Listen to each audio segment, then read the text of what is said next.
Hello friends, good morning. I hope you all are doing great. तो 9 chapter हमारे हो चुके हैं। चैप्टर नंबर 10 हम कर रहे हैं। चैप्टर का नाम क्या है? चैप्टर है ग्रास रूट डेमोक्रेसी। ओके, कल हमने क्या पढ़ा था? कल का टॉपिक था हमारा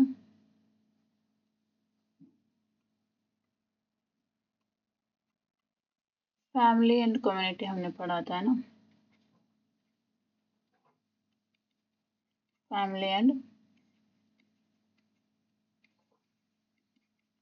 कम्युनिटी के बारे में हमने पढ़ा था। फैमिली क्या होती है ना, फैमिली का फंक्शन क्या होता है, फैमिली की रूल्स एंड रिस्पॉन्सिबिलिटीज क्या होती है, कल हमने ये पढ़ा था। ओके, कम्युनिटी क्या होती है, कम्युनिटी के रूल्स एंड रिस्पॉन्सिबिलिटीज क्या होती है, फैमिली जो हमारी फंडामेंटल बेसिक यूनिट है सोसाइटी की, ये सब हमने कल पढ़ा था। ओके, अब जो है हम देखेंगे कि ये जो फैमिलीज हैं या फिर कम्युनिटीज हैं, कम्युनिटी क्या होती है? एक पर्टिकुलर जगह पे, जैसे हमने मान के चला था कि एक गांव को हम कम्युनिटी मान सकते हैं, ठीक है? या फिर एक पर्टिकुलर जात की अपनी कम्युनिटी होती है, एक रिलीजन की अपनी कम्युनिटी होती है। तो हम इनको हैंडल कैसे करते हैं? Rules, regulations, official, non official, formal, informal, हम कैसे इम्प्लीमेंट करते हैं? तो हम बात करेंगे डेमोक्रेसी की। डेमोक्रेसी क्या है, गवर्नेंस क्या है? ओके, चलो, कम्युनिटी के बारे में हमने बात की थी ना कि रूल्स क्या होते हैं, रिस्पॉन्सिबिलिटी क्या होती है, लोग कैसे उनको मानते और मनवाते हैं। ये जो पर्टिकुलर चैप्टर है, इसमें हम जो है क्या क्या पढ़ने वाले हैं, इसमें हम देखेंगे कि गवर्नेंस का क्या मीनिंग है। What is the meaning of governance? Okay, why do we need a government? Government की हमें क्या जरूरत है, होती क्या है गवर्नमेंट? डेमोक्रेसी का क्या ही मतलब है और ये इम्पोर्टेंट क्यों है, क्यों जरूरी है democracy? Okay, they are different forms of government ना। तो डेमोक्रेसी क्या है और ये डेमोक्रेसी क्यों जरूरी है, इन सब के बारे में हम पढ़ेंगे, ठीक है? तो ये हमें पता है कि भैया लोग जो हैं, जब लार्ज नंबर ऑफ पीपल एक साथ रहते हैं, बहुत सारे लोग एक साथ रहते हैं, तो डिसएग्रीमेंट्स और डिसऑर्डर्स ये तो होते ही है ना। फैमिलीज में भी आप देखते हो या एक ग्रुप ऑफ फ्रेंड में भी आप देखते हो, है ना? तो वहाँ पे डिसएग्रीमेंट्स, डिसऑर्डर हो जाता है कि भैया आप अगर you are in a class, है ना, और टीचर अगर आपको गेम के लिए लेके जाए, गेम पीरियड है आपका, तो टीचर बोले बताओ आपको क्या खेलना है, कोई बैडमिंटन बोलेगा, कोई क्रिकेट बोलेगा, है ना, कोई खो खो बोलेगा। तो डिसएग्रीमेंट्स भी होंगे एक पर्टिकुलर ग्रुप का इस ग्रुप से कि भैया नहीं मेरे को तो ये वाला खेलना है, ये बोलेंगे नहीं हमें तो ये खेलना है, राइट? और डिसऑर्डर, डिसऑर्डर मतलब इधर उधर भाग रहे हैं बच्चे, है ना? तो फिर आपके पीटी सर आते हैं, वो आपको बताते हैं कि सारे लाइन में खड़े हो जाओ, है ना? तो वो चलें, तो ये बोलते हैं कि जब भी एक लार्ज नंबर ऑफ पीपल एक साथ रह रहे होते हैं, तो इट इज़ वेरी ऑब्वियस कि वहाँ पे डिसएग्रीमेंट्स और डिसऑर्डर्स होंगे आपके, है ना? और फिर उन डिसऑर्डर्स और डिसएग्रीमेंट्स को सोल्व करने के लिए हमें क्या करना होता है? रूल्स हमें बनाने पड़ते हैं। रूल हमारे लिए जरूरी हो जाते हैं to maintain order and harmony in the society. Society में हमें हार्मनी और ऑर्डर को, है ना, मेंटेन करने के लिए रूल्स बनाने जरूरी हो जाते हैं। ओके, अब ये देखें, ये 3 डेफिनेशंस हैं। सबसे पहले बोल रहे हैं कि गवर्नेंस क्या होती है। तो गवर्नेंस को ये बोल रहे हैं एक प्रोसेस है। क्या है? गवर्नेंस एक प्रोसेस है। किस चीज की प्रोसेस है? डिसीजन मेकिंग की प्रोसेस है। किसकी प्रोसेस है? डिसीजन मेकिंग की। किस लिए जरूरी है ये डिसीजन मेकिंग? ताकि सोसाइटी जो हमारी उसको हम ऑर्गेनाइज कर पाए। ऑर्गेनाइज मतलब जो पीस हार्मनी की हम बात कर रहे थे वो मेंटेन कर पाए उसमें, ठीक है? अच्छा, ये कैसे होएगा? हम सेट ऑफ रूल्स बनाएंगे, सेट ऑफ रूल्स बनाएंगे, ठीक है? और जो कि हम इंश्योर करेंगे कि ये फॉलो होने चाहिए, इंश्योर कि वो फॉलो हो, ठीक है? तो डिसीजन बनाएंगे, डिसीजन लेना है, सेट ऑफ रूल्स बनाएंगे, उन रूल्स को जो है फॉलो करना पड़ेगा। इस प्रोसेस को हम क्या बोलते हैं? गवर्नेंस बोलते हैं। एक बार फिर से हम देख लेते हैं। गवर्नेंस होता है एक प्रोसेस जिसमें कि रूल्स बनाए जाते हैं और बताया जाता है कि भाई आपको ये रूल फॉलो करने पड़ेंगे। ठीक है, सिंपल सी चीज है। रूल्स बनाए जाते हैं और मेक श्योर किया जाता है कि इनको फॉलो किया जाए। ठीक है, ये तो क्या हो गया, इसको तो हम बोल देंगे गवर्नेंस। ठीक है, अब इसको करता कौन है, इन रूल्स को बनाना फॉलो करवाना कौन करता है? ये एक ग्रुप ऑफ इंडिविजुअल होता है। ठीक है, जो कि रूल्स बनाते हैं और इंश्योर करते हैं कि फॉलो किए जाए, उसको हम बोल देते हैं गवर्नमेंट। ठीक है, कौन करवाती है ये चीजें? गवर्नमेंट करवाती है। ठीक है, रूल्स को बनाना और फॉलो करवाना ही हमारी क्या होती है? गवर्नेंस होती है। ठीक है, और ये गवर्नेंस कौन करता है? गवर्नमेंट करती है। एक इंडिविजुअल्स का सेट होता है, ग्रुप ऑफ पीपल होता है जो कि ये चीज मेक श्योर करता है कि हमें रूल भी बनाने और उनको फॉलो भी करवाना है। ठीक है, उसको हम क्या बोलते हैं? उसको हम गवर्नमेंट बोलते हैं। ठीक है, अब लॉज का बोल रहा है ये जो रूल्स आपने बनाए हैं ना, इसमें से कुछ तो क्या होंगे, कुछ तो कम जरूरी होंगे, कुछ बहुत ज्यादा जरूरी होंगे, है ना। तो जो बहुत ज्यादा जरूरी वाले हैं, जैसे कि आप किसी का मर्डर नहीं कर सकते हो, यू कांट किल एनीबॉडी, ये क्या है? बहुत ही जरूरी है। अगर आपको फ्री हैंड दे दिया जाए, हाँ जिसको मारना है मारो, तो ऐसे तो क्या होएगा, सब एक दूसरे को मार देंगे। तो ये तो बहुत ही जरूरी रूल है ना, तो हम इसको लॉ बना देंगे। लॉ का मतलब क्या हुआ कि इसमें फिर आपके लिए पनिशमेंट जो है वो दी जाएगी अगर आप ये रूल फॉलो नहीं करते हो। ओके, तो जो बहुत ज्यादा जरूरी रूल्स होते हैं उनको लॉ बना दिया जाता है। ठीक है, चलो ये देखें, जैसे अगर आपके रूल्स एंड रेगुलेशन फॉलो हो रहे हैं तो पता है रेड लाइट है, ये बना रखे हैं, इनको फॉलो किया जाएगा, तो सब क्लीन क्लीन है ना, इनको पता है इनको किस टाइम चलना है, इनको पता है। तो हर किसी को पता है रूल्स फॉलो कर रहे हैं। अगर आप रूल्स फॉलो नहीं कर रहे हैं तो ये देखें, हर किसी को जाने की जल्दी है यहाँ पे और आपस में भिड़ रहे हैं यहाँ पे और फिर लड़ाइयाँ कर रहे हैं निकल निकल के, है ना। हर कोई चाह रहा है कि मैं पहले जाऊं, कोई रूल फॉलो नहीं कर रहा है यहाँ पे। क्या नहीं कर रहा है? रूल फॉलो नहीं हो रहे हैं यहाँ पे। ओके, चलिए, तो इसीलिए रूल जो है जरूरी होते हैं।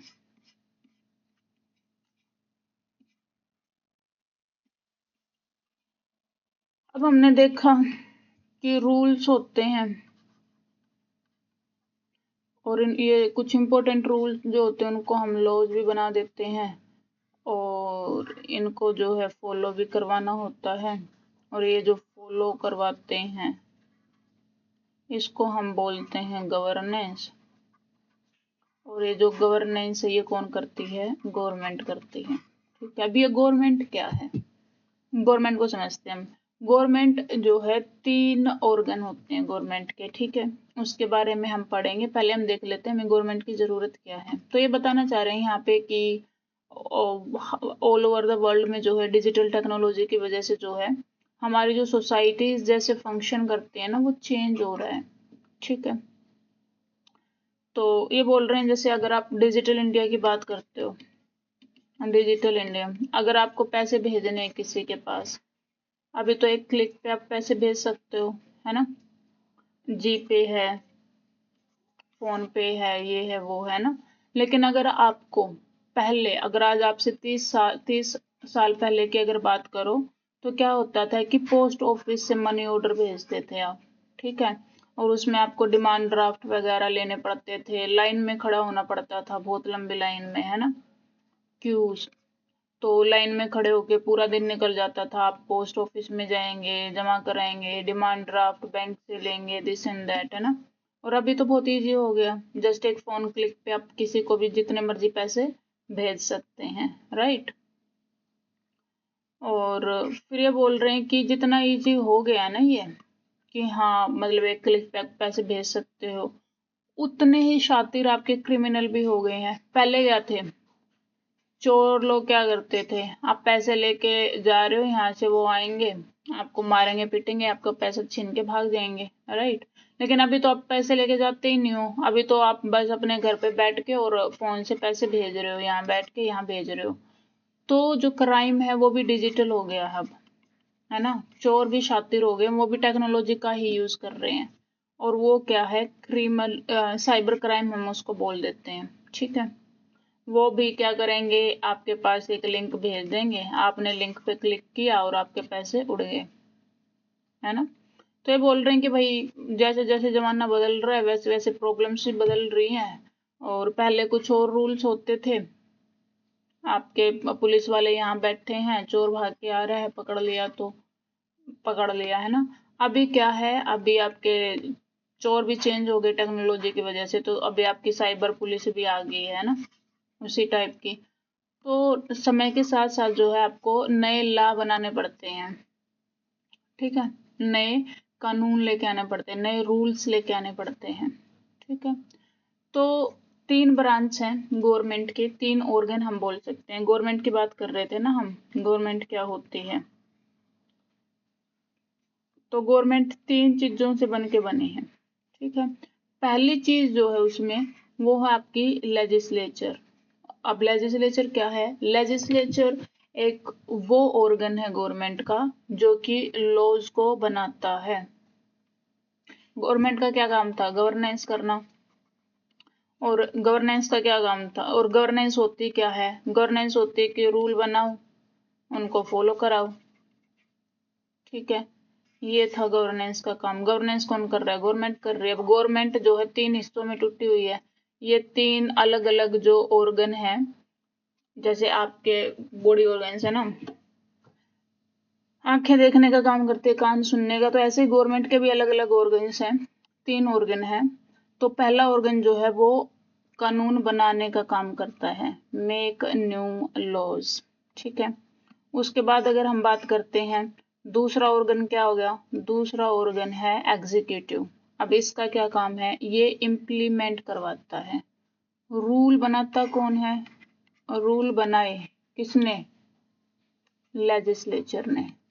रूल फॉलो करवाए किसने, एग्जीक्यूटिव ने, ठीक है। ये एक एजेंसी होती है जो रिस्पॉन्सिबल होती है enforcing laws and orders. Legislature ने तो बना दिए, अब इनका काम है कि इनको फॉलो करवाओ, ठीक है। अब तीसरा पार्ट जो आता है वो आता है आपका जुडिशरी। अब जुडिशरी क्या करता है, भैया रूल बन भी रहे हैं, फॉलो भी हो रहे हैं, अब क्या, अरे जरूरी थोड़ी है कि हर कोई आपके उन रूल्स को जो है फॉलो करेगा। बन तो गए, है ना, पता तो है सबको गलत क्या है, लेकिन उसको मान थोड़ी रहे हैं। चोर तो चोरी फिर भी कर रहे हैं, है ना। रेप रेप तो फिर भी हो रहे हैं, मर्डर तो फिर भी हो रहे हैं। तो तीसरा पार्ट जो है वो है जुडिशरी। वो क्या है, एक सिस्टम ऑफ कोर्ट्स है जो डिसाइड करता है कि रूल किसने तोड़ा है, और ये जो रूल तोड़ा है इस पे क्या कोर्स ऑफ एक्शन होना चाहिए, क्या लेना चाहिए, पनिशमेंट इसको क्या मिलनी चाहिए, जो रूल को मान नहीं रहा है ना। ऐसे थोड़ी है कि रूल बन गए और सब मान लेंगे, है ना, ऐसा तो है नहीं। तो जो नहीं मान रहे उनके लिए क्या करना चाहिए हमें, ताकि वो माने, हर किसी को मानने हैं ये रूल, तो उसके लिए लेके आए जुडिशरी, है ना। तो ये क्या होते हैं, सिस्टम ऑफ कोर्ट्स होते हैं, आपके जज वहां पे बैठे होते हैं, और वो जो है देखते हैं कि अगर किसी ने रूल तोड़ा है तो वो सजा देंगे कि आगे से ऐसा ना हो, ठीक है। और सिर्फ उन्हीं का नहीं, सिर्फ कॉमन पीपल का नहीं, कॉमन पीपल का नहीं, ये देखते हैं कि एग्जीक्यूटिव ने जो डिसीजन लिया है वो सही है या नहीं है, या फिर लेजिस्लेचर ने जो लॉ बनाया है वो ठीक है या नहीं है। जुडिशरी इन सब को भी देखती है, ठीक है। क्या देखती है जुडिशरी, कि जो गवर्नमेंट के बाकी 2 पार्ट हैं, लेजिस्लेचर एंड एग्जीक्यूटिव, इन्होंने जो है ये जो रूल बनाया था ये सही है भी या नहीं है। अब ये जो फॉलो करवा रहे हैं इस तरीके से फॉलो करवाना चाहिए भी या नहीं चाहिए, और जिनको फॉलो करना है वो इसको ढंग से फॉलो कर रहे हैं या नहीं कर रहे हैं, ये सब कौन देखता है, ये देखता है जुडिशरी, ठीक है। चलें, तो अभी आपको समझ आ गया गवर्नमेंट के क्या क्या पार्ट हैं। गवर्नमेंट के 3 पार्ट हैं, सबका आपस में लेना देना है। ये गवर्नेंस है, गवर्नेंस को कौन कर रहा है, गवर्नमेंट कर रही है। अब गवर्नमेंट के क्या पार्ट हैं, गवर्नमेंट के 3 पार्ट हैं, जुडिशरी हो गया, लेजिस्लेचर हो गया, एग्जीक्यूटिव हो गया, और इन सब का आपस में लेना देना है। ठीक है, और लेना देना भी है, लेकिन सेपरेशन ऑफ पावर भी है। सेपरेशन ऑफ पावर क्या है? पावर इनको मिली हुई है कि जो लेजिस्लेचर उसको क्या पावर मिली हुई है कि ये रूल बनाओ, make the rules, make rules. Executive को क्या पावर मिली हुई है? इम्प्लीमेंट कराओ रूल्स को। जुडिशरी को क्या पावर मिली हुई है कि भैया आप सुपरवाइज करो, देखो एक बार ये सारी चीजें ठीक हो रही हैं नहीं हो रही हैं, ठीक है, और अगर कोई इन रूल्स को फॉलो नहीं कर रहा तो उसके लिए सजा आप डिसाइड करो। तो ये इनकी पावर्स हैं, ठीक है, क्या है? ये इनकी पावर्स हैं। अब सेपरेशन ऑफ पावर है, ये जो है ना, ये इम्प्लीमेंट करने वाले इनको नहीं बताएंगे कि भैया तुम्हें क्या रूल बनाना है, ठीक है, और ना ये रूल बनाने वाले इनको बता सकते हैं कि आपको फॉलो कैसे करवाना है, ना ये जो हैं ये दोनों लेजिस्लेटिव और एग्जीक्यूटिव इनको बता सकते हैं कि आप जो जजमेंट जो आप दे रहे हैं वो सही है गलत है क्यों है, ठीक है। एक दूसरे के काम में दखलंदाजी का इतना ज्यादा स्कोप नहीं है, लेकिन फिर भी एक दूसरे का जो है ये चेक एंड बैलेंस रख सकते हैं, ठीक है। जैसे मैंने आपको बताया कि जुडिशरी ने कोई भी जो है जजमेंट दी जुडिशरी ने कि भैया आपने अभी क्या किया है, ये मान के चलो लेजिस्लेचर ने रूल बनाया, ठीक है, क्या किया? लेजिस्लेचर ने रूल बना दिया। अब जुडिशरी देख रही है कि भैया ये रूल ठीक है या नहीं है। हमारे यहाँ पे एक बुक है, रूल्स की एक बुक है, कॉन्स्टिट्यूशन हम जिसको बोलते हैं, है ना। क्या है ये एक डॉक्यूमेंट है जो हमें गाइड करता है, ठीक है, कि क्या कुछ कैसे हमें हमारी सोसाइटी को मेंटेन करके चलना है, ठीक है। तो ये है एक रूल बुक जिसको हमें फॉलो करना है। तो अगर ये कोई भी लॉ बना रहे हैं ना और वो लॉ जो है इसके अकॉर्डिंग नहीं है तो जजमेंट आ जाएगी कि भैया ये जो लॉ आपने बनाया है ये नल एंड वॉइड है, ठीक है। तो ये क्या है? चेक्स एंड बैलेंस, कि आप फ्री भी हो कि आपको जो करना है जो लॉ वो बनाने हैं बना सकते हो, उसमें ये नहीं बताएंगे कि ये लॉ बनाओ ऐसे बनाओ ये प्रक्रिया होनी चाहिए, कुछ नहीं, इसके हिसाब से होता है सब। लेकिन अगर लगा कि इसके हिसाब से नहीं है, कॉन्स्टिट्यूशन के हिसाब से नहीं है और जो ये गवर्नमेंट में बैठे लोग हैं ये अपनी मनचाही कर रहे हैं, तो फिर ये भैया उसको क्या नल एंड वॉइड जो है वो डिक्लेयर कर सकती है। जैसे कि बहुत फंडामेंटल राइट करके एक बहुत इंपॉर्टेंट टॉपिक आपका आता है, जो राइट्स आपको मिले हुए हैं इस कॉन्स्टिट्यूशन की वजह से। तो अगर कोई भी लॉ अगर गवर्नमेंट लेके आती है कि आपके फंडामेंटल राइट जो हैं वो छीने जा रहे हैं, तो जुडिशरी जो है 1 मिनट पे उस पे काटा मार देगी कि ये लॉ जो है ये आप पास नहीं कर सकते हो, ठीक है। चलें, तो सेपरेशन ऑफ पावर भी है, प्लस में चेक्स एंड बैलेंसेस भी हैं, एक दूसरे को देखेंगे भी कि ठीक कर रहे हो या नहीं कर रहे हो। अब 3 लेवल की गवर्नमेंट है, क्या है? गवर्नमेंट है आपकी, गवर्नमेंट के 3 पार्ट हैं, क्या है? 3 पार्ट हैं, लेजिस्लेटिव, एग्जीक्यूटिव, जुडिशरी। ये तो क्या है? ये है इसके पार्ट, क्या? ऑर्गन, ऑर्गन है, ठीक है। लेकिन गवर्नमेंट के 3 लेवल भी हैं, क्या है? 3 लेवल भी हैं। ये तीनों पार्ट तीनों लेवल पे होंगे, लेवल 1, लेवल 2, लेवल 3, ठीक है। तो ये लेजिस्लेटिव ये और ये आपके यहाँ पे भी होंगे, यहाँ पे भी होंगे, क्योंकि ये तो पार्ट है ना इसके, और यहाँ पे भी होंगे, ठीक है। ये आप लोकल मान लो, ये आप स्टेट मान लो, ये आप यूनियन जो पूरे देश की है, ये राज्य की है ना, ये शहर और गांव की है। इसको हम रीजनल भी बोल देते हैं, ठीक है। तो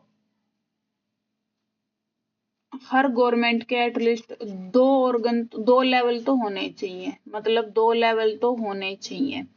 लेकिन बहुत सारे कंट्रीज और हमारा इंडिया भी जिनमें से एक है 3 लेवल की गवर्नमेंट आपकी है, जो कि लोकल, स्टेट को हम रीजनल भी बोल देते हैं, और national.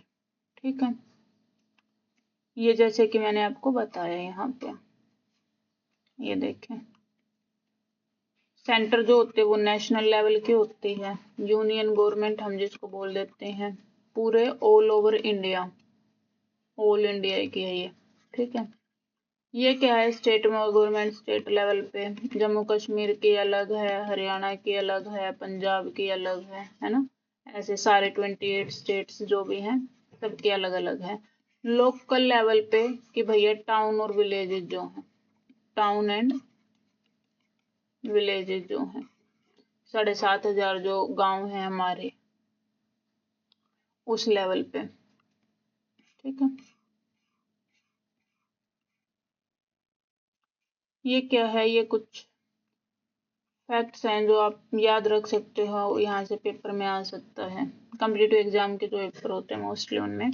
The government of India's मोटो, मोटो क्या है इनका, सत्यमेव जयते, ट्रूथ अलोन ट्राइव्स, सत्य की हमेशा जीत होती है। ठीक है, और सुप्रीम कोर्ट का मोटो आपका क्या है, धर्मस्ततो जय, वेयर देर इज धर्म देर इज विक्ट्री, कि धर्म की हमेशा जीत होती है। ठीक है, ये आप याद कर सकते हो।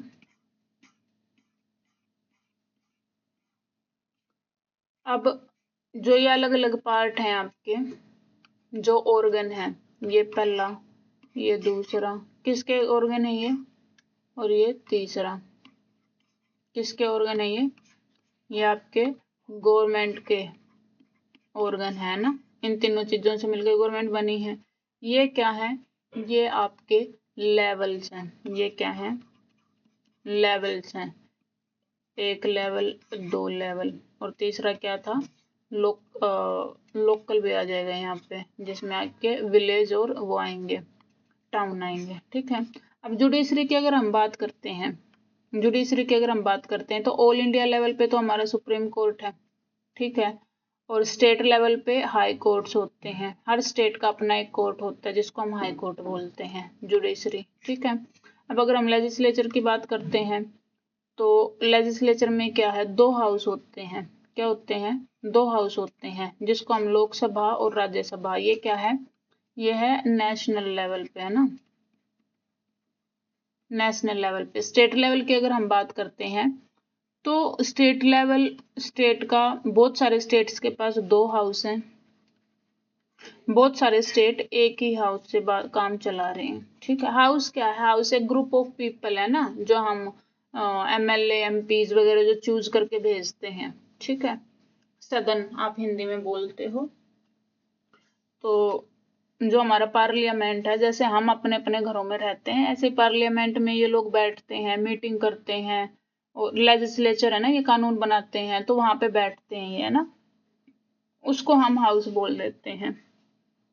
तो नेशनल लेवल पे तो हमने देख लिया कि लोकसभा और राज्यसभा ये 2 हाउस हैं। स्टेट लेवल पे कुछ स्टेट्स के पास जो है वे 2 हाउस हैं, कुछ के पास एक ही है।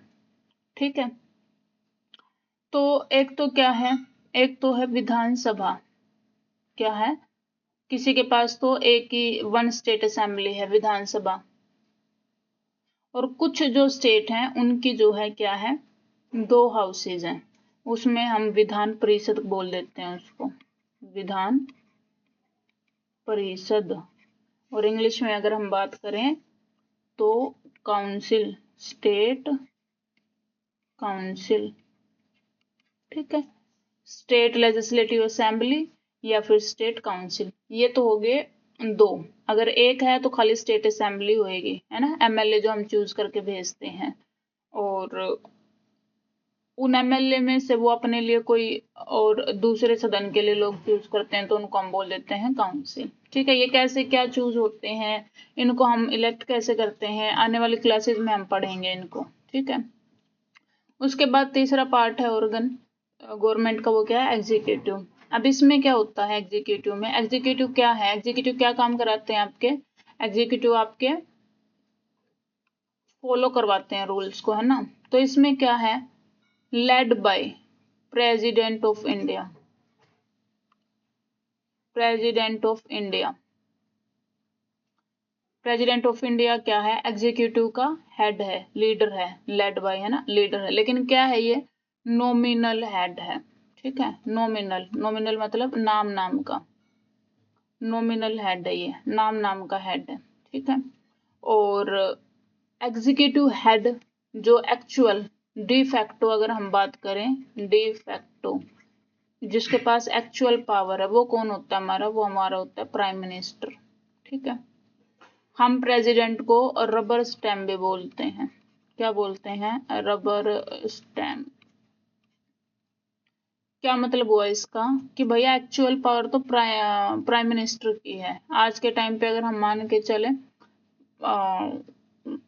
नरेंद्र मोदी जी जो हैं, मोदी जी जो हैं, माना जाता है कि उनके पास पावर है, इस हिसाब से डी फैक्टो हेड वो हैं। मुर्मू जी जो हैं वो नॉमिनल हेड हैं, डिसीजन यहाँ पे लिए जाते हैं, वो सिर्फ हाँ बोलते हैं, इसलिए हम उनको रबर स्टैम्प भी बोल देते हैं, ठीक है। ओके। और स्टेट लेवल पे कौन होता है? स्टेट लेवल पे नॉमिनल हेड होता है आपका गवर्नर, जो कि किसके बराबर होता है? प्रेसिडेंट के। स्टेट में गवर्नर होता है, सेंटर में प्रेसिडेंट होता है, ठीक है। और चीफ मिनिस्टर जो वो एग्जीक्यूटिव हेड होता है। इसमें ये सबसे ऊपर, इसमें ये सबसे ऊपर, इसमें प्रेसिडेंट सबसे ऊपर, और यहाँ पे गवर्नर सबसे ऊपर, ठीक है। ये दोनों नॉमिनल हो गए, ये दोनों डी फैक्टो हो गए, मतलब असली पावर इनके पास होती है, ठीक है। चले, अब ये कुछ फंक्शन है कि भैया कौन से फंक्शंस निभाती है ये जो आपकी एग्जीक्यूटिव होती है, क्या रिस्पॉन्सिबिलिटी है। तो ये कुछ, ये आपको याद करने हैं, ये आपसे एज इट इज पूछ ले जाएंगे। ये लिस्ट होती हैं, क्या होती हैं? लिस्ट होती हैं। यूनियन, स्टेट, कॉन्करेंट, क्या है ये लिस्ट है। और ये लिस्ट क्या है? काम है, ये सब्जेक्ट्स हैं जिन पे काम करना होता है, जिनके डिसीजन लिए जा सकते हैं। तो कुछ काम तो ऐसे हैं जिनको सिर्फ यूनियन, इंडिया लेवल की गवर्नमेंट कर सकती है, कुछ काम ऐसे हैं जिनको स्टेट लेवल की गवर्नमेंट भी कर सकती है, और कुछ काम ऐसे हैं जिनको भैया दोनों ही कर सकते हैं, है ना। जैसे घर में यूजुअली जो है, यूजुअली बच्चे का ध्यान रखने की जिम्मेवारी किसकी होती है? मम्मा की होती है ना। और पैसा कमा के लाने की जिम्मेवारी किसकी होती है? पापा की होती है ना। और कुछ काम ऐसे होते हैं जो दोनों कर सकते हैं, कि बच्चे को स्कूल छोड़ के आना है, पापा भी छोड़ के जा सकते हैं ड्यूटी पे जाने से पहले, लेकिन अगर पापा जल्दी निकल गए तो फिर मम्मा भी आपको स्कूल छोड़ के आ सकती है ना। तो ये क्या आ गया? कॉन्करेंट लिस्ट में आ गया। ओके, तो ये आपकी लिस्ट है। अब इनको हम देखते हैं कि जो ये वाली हैं, ये सिर्फ इंडिया लेवल पे जो गवर्नमेंट है वो इस पे डिसीजन ले सकती है। ये क्या है? स्टेट लेवल पे इसमें डिसीजन लिया जा सकता है। स्टेट अपने अपने हिसाब से, हर स्टेट इन पे डिसीजन ले सकता है, ठीक है। तो हम देख लेते हैं डिफेंस। डिफेंस क्या है? भारत की सुरक्षा, डिफेंस। ये तो भैया भारत के लेवल पे तो भारत तो यूनियन गवर्नमेंट ही संभालेगी इसको, है ना। ये लिस्ट आपको याद कर लेना है, ये सब्जेक्ट बस मैं आपको बोल के बता देती हूँ। डिफेंस है, फॉरेन अफेयर्स है, दूसरे देशों के साथ, एटॉमिक एनर्जी है, कम्युनिकेशन है, करेंसी है, इंटर स्टेट कॉमर्स है। इंटर स्टेट, इंटर मतलब के बीच में, स्टेट मतलब स्टेट्स के, तो दो या दो से ज्यादा स्टेट्स के बीच में जो कॉमर्स होएगा, एक स्टेट तो देखेगा नहीं, हर कोई अपना अपना देखेगा। तो अगर दो स्टेटों की बात है तो उस पर इंडियन यूनियन गवर्नमेंट ही काम करेगी। एजुकेशन है, formulation of national policies, national level की पॉलिसीज ऑफ कोर्स यही बनाएंगे। स्टेट लेवल में ये आपका पेपर में बहुत बार पूछ भी चुके हैं, पुलिस, लॉ एंड ऑर्डर जो है ये किसके अंडर आते हैं? ये स्टेट लिस्ट के अंडर आते हैं। Adaptations and implementations of laws made by central government at the state level, कि भैया अगर सेंट्रल गवर्नमेंट ने कोई लॉ आपका बनाया है, सेंट्रल गवर्नमेंट ने कोई लॉ बनाया है, तो स्टेट गवर्नमेंट की जिम्मेदारी है उसको फॉलो किया जाए, है ना। फिर पब्लिक हेल्थ, हॉस्पिटल्स वगैरह, education, agriculture, irrigation, local government, ये सब आपके स्टेट लिस्ट में है। कॉम्पिटिटिव एग्जाम वाले बच्चे इनको रट लें, बहुत जरूरी है, पेपर में एज इट इज आ जाते हैं ये। फिर डॉक्टर एपीजे अब्दुल कलाम के बारे में बताया गया है। हम मिसाइल मैन ऑफ इंडिया के नाम से इनको जानते हैं। India space programme, missile programme, nuclear capabilities, इन सब पे जो है इन्होंने बहुत काम किया है और इनका क्रूशियल रोल था इन सब की डेवलपमेंट में। हमारे 11th प्रेसिडेंट ये बने थे। 2002 से लेके 2007 तक ये हमारे क्या थे, प्रेसिडेंट थे।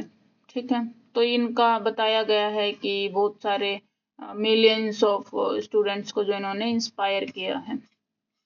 ये बहुत एक हम्बल फैमिली से आते थे और उसके बाद जो है ये देश के राष्ट्रपति तक पहुंचे। इनके पास इनफैक्ट जब ये मिसाइल मेकिंग भी कर रहे थे, मिसाइल प्रोग्राम पे काम कर रहे थे, कि बोलते ही अपना रॉकेट साइकिल पे रख के लेके गए थे। हमारे पास उतने रिसोर्सेज भी नहीं थे, है ना। तो उस लेवल से उठ के ये प्रधानमंत्री बने और देश में हम इनफैक्ट वर्ल्ड में हमारे देश का जो इन्होंने नाम किया कि हमारे पास में मिसाइल है, इन्होंने मिसाइल बनाई। ठीक है, तो ये बोलते थे कि आप सपने देखो पूरे हो जाएंगे। चलो अब हम बात कर लेते हैं डेमोक्रेसी क्या है। हमने बात कर ली गवर्नेंस क्या है, हमने बात कर ली लॉ क्या है, हमने बात कर ली गवर्नमेंट क्या है, हमने बात कर ली गवर्नमेंट के ऑर्गन कौन से हैं, हमने बात कर ली गवर्नमेंट के लेवल कौन से हैं। ठीक है, अब हम देख लेते हैं कि ये जो गवर्नमेंट है इसके अलग अलग टाइप भी होते हैं क्या है। तो टाइप होते हैं इसके, जिसमें से एक टाइप है डेमोक्रेसी। अब हम बात करेंगे डेमोक्रेसी। डेमोक्रेसी जो है, गवर्नमेंट का क्या मतलब है, गवर्नमेंट क्या है, ग्रुप ऑफ पीपल है, ग्रुप ऑफ पीपल। ये तो राजे रजवाड़े भी हो सकते हैं ना। आपको अगर रूल ही फॉलो करवाने हैं तो पहले जो राजे रजवाड़े होते थे उनका अपना एक शासन काल होता था, वो ऑर्डर बनाते थे, उनको फॉलो करवाते थे उनके सेना वाले लोग, है ना। तो वो क्या होगी, एक टाइप की गवर्नमेंट होगी। अभी हम अपने रिप्रेजेंटेटिव्स चुन के भेजते हैं, लोग इलेक्शन में उठते हैं, हमें जो भी पसंद आता है उनको वोट डालते हैं और वोट डालने से वो जीत जाते हैं, तो फिर हम बोल देते हैं ये हमारा नेता, ये हमारा लीडर, है ना। तो वो जो है, वो जो गवर्नमेंट है उसको हम बोलते हैं डेमोक्रेटिक गवर्नमेंट। अब डेमोक्रेसी देख लेते हैं हम कहाँ से आया है। डेमोक्रेसी जो एक ग्रीक वर्ड से आया है, दो ग्रीक वर्ड्स के मिलने से डेमोक्रेसी बना है। डेमो, डेमोज मतलब पीपल, और क्रेटोस, क्रेटोस मतलब रूल और पावर। तो बेसिकली मतलब क्या हो गया इसका, रूल ऑफ द पीपल। क्या, रूल ऑफ द पीपल, लोगों का शासन। ओके, हम वोट डाल के बनाते हैं ना गवर्नमेंट को, उसी को डेमोक्रेसी बोला जाता है। तो हमारे पास पावर है, अगर हम चाहें तो 5 साल में अगर हमें कोई पसंद नहीं आ रहा तो हम उसको फिर से बदल सकते हैं, है ना। तो एक्चुअल पावर लोगों के पास है, हम जिसको वोट डालेंगे वही बनेगा। ठीक है, तो ये है आपकी डेमोक्रेसी, ग्रीक वर्ड से ये आई है।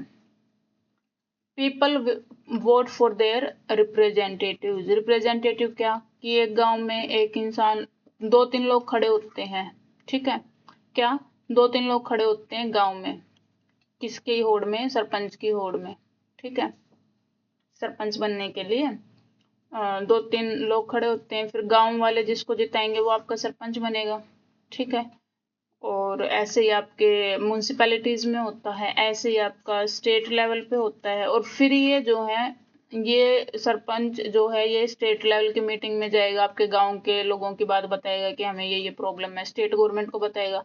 ऐसे स्टेट से जो हमने आपने जो भी इंसान चुन के भेजा वो यूनियन गवर्नमेंट के लेवल पे जाएगा कि भैया ऐसी ऐसी चीजें हैं, इतने पैसे चाहिए। जैसे हमारे यहाँ पे होता है, हम डायरेक्ट अगर पापा से डरते हैं तो हम क्या करेंगे, हम पहले क्या करेंगे, हम पहले बच्चा जो है, चाइल्ड जो है वो किसको बताएगा, मम्मा को बताएगा। मम्मा जो है फिर पापा के पास जाएंगी कि बच्चे को इस चीज की जरूरत है ना। तो ये चेन है। तो ये है गांव, ये है स्टेट गवर्नमेंट और ये है यूनियन गवर्नमेंट। ठीक है, ऐसे ही काम चलते हैं। ओके, तो ये मम्मा कौन है, ये हमारी रिप्रेजेंटेटिव है, पापा के सामने हमें रिप्रेजेंट कर रहे हैं, हमारी बात रख रही है। ठीक है, तो पीपल वोट फॉर रिप्रेजेंटेटिव्स। लोग 4-5 लोग खड़े हो जाते हैं कि मेरे को जिताओ, मैं आपका ये काम कर दूंगा, आपकी ये प्रॉब्लम सोल्व कर दूंगा, रोड बनवा दूंगा, कुएं खुदवा दूंगा, बिजली ला दूंगा, है ना, ये सब बातें। तो वो हमें रिप्रेजेंट करते हैं स्टेट लेवल पे जाके, यूनियन लेवल पे, या फिर लोकल लेवल पे, ठीक है, हम उनको चुनते हैं। जनरली हम उनको क्या बोलते हैं, मेंबर्स ऑफ लेजिस्लेटिव असेंबली। किसकी बात कर रहे हैं हम, स्टेट लेवल की, ठीक है, स्टेट लेवल की हम बात कर रहे हैं। मेंबर ऑफ लेजिस्लेटिव असेंबली अभी हमने देखा था कि स्टेट लेवल पे होती है ये, है ना। उसमें तो क्या होता है, पार्लियामेंट। यूनियन लेवल पे तो मेंबर ऑफ पार्लियामेंट हो जाएंगे, लेकिन स्टेट लेवल पे क्या है, स्टेट लेवल पे आपके लेजिस्लेटिव असेंबली जो है उसके मेंबर्स हैं, ठीक है। लेजिस्लेटिव असेंबली के मेंबर वो आपके होते हैं, ठीक है। अगर आप नेशनल लेवल की बात अगर आप करते हैं तो वो मेंबर्स ऑफ पार्लियामेंट, ठीक है। एमएलए एमपी हम इनको जनरली बोल देते हैं, एमएलए, और ये क्या हो गया, एमपी हो गया, ठीक है। स्क्रीन पता नहीं क्यों ब्लैकआउट कर रही है, चलो।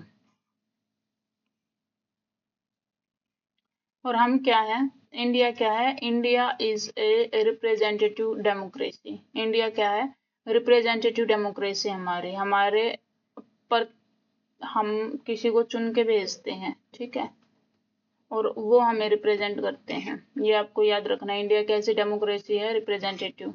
डायरेक्ट डेमोक्रेसी भी होती है एक्चुअली, क्या होती है, डायरेक्ट डेमोक्रेसी भी होती है, जिसमें लोग साफ साफ अपनी बात रखते हैं। 4 टूल्स होती हैं इसकी, वो हम आगे जाके पढ़ेंगे, ठीक है, जिसमें कि लोग डायरेक्ट अपनी बात बताते हैं। अगर कोई एमएलए काम ना कर रहा हो ना, तो वो उनको साफ साफ बोल देते हैं अभी के अभी चलो आप निकलो, कोई और जाए वहाँ पे, ठीक है। हमें तो वेट करना पड़ता है 5 साल का, क्योंकि हमारे रिप्रेजेंटेटिव वहाँ पे जाते हैं, ठीक है। चलें, और हम जो है लार्जेस्ट, दुनिया की सबसे बड़ी डेमोक्रेसी हैं। 970 मिलियन वोटर जो हैं 2024 में थे हमारे, ठीक है। 2024 के हिसाब से 970 वोटर थे। अब 970 वोटर का क्या मतलब है, 970 मिलियन वोटर, हम तो बोलते हैं कि भैया 125 करोड़, 1.4 बिलियन हम बोलते हैं ना, 1.5 बिलियन हम बोलते हैं, इतने लोग हैं। तो इसका क्या मतलब हुआ, 970 वोट डाल रहे हैं, इसका मतलब ये हुआ कि केवल यही वोट डालने के लायक हैं। हमें कैसे पता लगेगा, सिर्फ यही, क्योंकि एक क्राइटेरिया है कि 18 साल की जब आप हो जाते हो तभी आप वोट डाल पाओगे, ठीक है। तो इतने लोगों में से सिर्फ इतने लोग ही हैं जो वोट डाल सकते हैं जो 18 से ऊपर हैं, ठीक है। तो 2024 का आंकड़ा है ये 970 बिलियन। चलें, अब ग्रास रूट डेमोक्रेसी क्या होता है, देखिए आपका इसने एक्सप्लेन कर रखा है डायरेक्ट डेमोक्रेसी क्या होता है। ये एक एग्जांपल दे रखा है आपको कि आपको पिकनिक पे जाना है, ए बी 2 जगह है पॉसिबल जहाँ पे आपको जाना है। Distance, time, cost, availability of basic facilities, ये सब के प्रोज कॉन्स जो हैं, आपको पिकनिक पे जाना है, ठीक है। पिकनिक के लिए आपको जाना है और 2 जगह बता दी, एक ए है एक बी है। अब आपको डिसाइड करना है प्रोज और कॉन्स के हिसाब से कि ये चीजें अच्छी ये बुरी हैं, और क्या डिस्टेंस के हिसाब से, टाइम के, कॉस्ट कितने, पैसे कितने लगेंगे, अवेलेबिलिटी ऑफ बेसिक फैसिलिटीज कि अगर किसी को टॉयलेट वॉयलेट जाना है या खाना वाना जाना है वो अवेलेबल होगा या नहीं होगा, ठीक है। तो ये चीज आप देख के एक डिसाइड करेंगे कि हाँ, मतलब कैसे क्या हम डिसाइड करें। तो फिर क्या कि सारी क्लास को तो लेके जा नहीं सकते, है ना। तो क्या करेंगे कि प्लेस ए को जो फेवर कर रहे हैं वो हाथ उठा लेंगे, ठीक है, रेज देयर हैंड। और प्लेस बी वाले भी अपना हाथ उठा लेंगे कि हाँ भैया इतने लोग जो हैं प्लेस ए पे जाने वाले हैं, इतने लोग जो हैं वो प्लेस बी पे जाने वाले हैं। और क्या हुआ, हमने क्या किया कि सारे बच्चों से पूछा है, क्या किया है, सारे बच्चों से हमने पूछा है, सबको हमने इंक्लूड किया है। तो ये क्या हो गया, हमारी डायरेक्ट डेमोक्रेसी, ठीक है, कि सबको हमने इसमें इन्वॉल्व किया है। हमारी जो है रिप्रेजेंटेटिव डेमोक्रेसी की अगर हम बात करें उसमें क्या होएगा, हम क्या करेंगे कि इस ग्रुप के एक लीडर को बना देंगे कि हाँ चलो आप आ जाओ। इसके बाद एक 2 बच्चे बता देंगे हम कि ए ग्रुप वाले का लीडर ये है, बी ग्रुप वाले का लीडर ये है, फिर ये अपनी लिस्ट बनाएंगे कि इसलिए हमें यहाँ पे जाना है, ये बताएंगे हमें इसलिए यहाँ पे जाना है। फिर पूरे बच्चे नहीं जाएंगे, सब बच्चों से हाथ उठा के नहीं पूछा जाएगा कि हाँ भैया आप बताएं। सिर्फ ये जो 2 लोग लीडर बनाए गए हैं ये जाके अपने टीचर को या प्रिंसिपल को बताएंगे कि मेरे ग्रुप वाले बच्चे ये बोल रहे हैं और इस ग्रुप वाले बच्चे ये बोल रहे हैं। तो ये क्या होगी, ये हो गया आपकी रिप्रेजेंटेटिव डेमोक्रेसी। ठीक है, तो ऐसे ही है ना, हमारी क्या है, रिप्रेजेंटेटिव डेमोक्रेसी है। हम जाके पार्लियामेंट में नहीं बोल रहे होते ना किसी भी टॉपिक पे, हमने जिनको चूज करके भेजा है वो वहां पे बोल रहे होते हैं, हमारे एमपीज एमएलएज वहां पे बोल रहे होते हैं ना, तो रिप्रेजेंटेटिव डेमोक्रेसी। उसके बाद क्या है, grass root democracy. Grass root democracy क्या है, a system that enables and encourages the participation of ordinary citizen. Ordinary citizens like us, जो दूर दराज गांव में जो लोग बैठे हैं उनका भी पार्टिसिपेशन उतना ही जरूरी है। ठीक है, ऐसा नहीं कि सिर्फ कुछ पैसे वाले पैसे के बेसिस पे या एजुकेशन के बेसिस पे या रिसोर्सेज के बेसिस पे या एक जगह के बेसिस पे कुछ लोग ही इन्वॉल्व किए जाए, ऐसा नहीं है ना। हर इंसान जो 18 साल से ऊपर है वोट का अधिकारी है, वोट देने का अधिकारी है। ठीक है, तो ग्रास रूट घास सबसे नीचे है ना, पेड़ वेड़ सब जो भी हैं, तो सबसे जमीनी लेवल पे इन लोगों की भी बात जो वो सुनी जाएगी, यहाँ तक जो है सबकी सुनवाई होगी, उसको हम क्या बोलते हैं, ग्रास रूट लेवल डेमोक्रेसी। ठीक है, तो ये चैप्टर आपका कंप्लीट हो गया है। इसका हम समरी देख लेते हैं, क्या बोलना चाह रहे हैं। ये बोल रहे हैं कि कोई भी देश जो है वो बिना गवर्नमेंट और गवर्नेंस के जो वो रन नहीं कर सकता। ऑफ कोर्स नहीं कर सकता, घर में हम नहीं रह पा सकते ना। फैमिली में जो है, फैमिली में भी आपके रूल्स होते हैं, रूल्स बनाए होते हैं कि नाइट कर्फ्यू आपका इतना है, इस टाइम के बाद आप घर में एंटर नहीं करेंगे, इस टाइम से पहले पहले आप आ जाएंगे, ये टाइम आपका खाना खाने का है ना, इतने टाइम तक आप मोबाइल यूज कर सकते हैं, ऐसे रूल्स बनाए जाते हैं ना। तो एक फैमिली जो कि लगा लो 4 5 10 लोगों की होती है, उसमें भी रूल्स रेगुलेशंस होते हैं। तो एक कंट्री तो बहुत बड़ा होता है, बहुत बड़ी पॉपुलेशन होती है, तो उसके लिए तो हमें गवर्नेंस के लिए हमें गवर्नमेंट की जरूरत होती है। ठीक है, अब गवर्नमेंट के जो है इन्होंने 3 ऑर्गन बता रखे हैं। गवर्नमेंट हैज 3 ऑर्गन्स, लेजिस्लेटिव हो गया, एग्जीक्यूटिव हो गया, जुडिशरी हो गया, है ना। और 3 ही लेवल हैं। हमारे इंडिया की अगर हम बात करते हैं, सेंटर जिसको हम नेशनल बोल देते हैं, या फिर स्टेट और लोकल। ठीक है, या फिर नहीं, सेंटर, स्टेट और लोकल, 3 लेवल ये हो गए। ठीक है, और democracy is overall framework for this system. क्या है हमारे यहाँ पे, हमारे यहाँ पे है डेमोक्रेसी है। ठीक है, कहीं पे ऑटोक्रेसी भी होती है, तानाशाही, है ना, तानाशाही। नॉर्थ कोरिया का एग्जाम्पल आप ले सकते हैं, एक टाइम में हिटलर जो था जर्मनी में, उसका एग्जाम्पल आप ले सकते हैं। ऑटोक्रेसी, एक ही इंसान वो बोलेगा कि मैं ही हूँ भगवान, अपन को फीलिंग आ रही है अपन नीचे भगवान है, तो वो क्या होती है, वो होती है ऑटोक्रेसी के, एक इंसान के बोलने से सब चल रहा है। ठीक है, लेकिन हमारे यहाँ क्या है, डेमोक्रेसी, कि हम चुन के भेजते हैं कि हमें किसकी बात सुननी है और किसकी नहीं। Okay, democracy.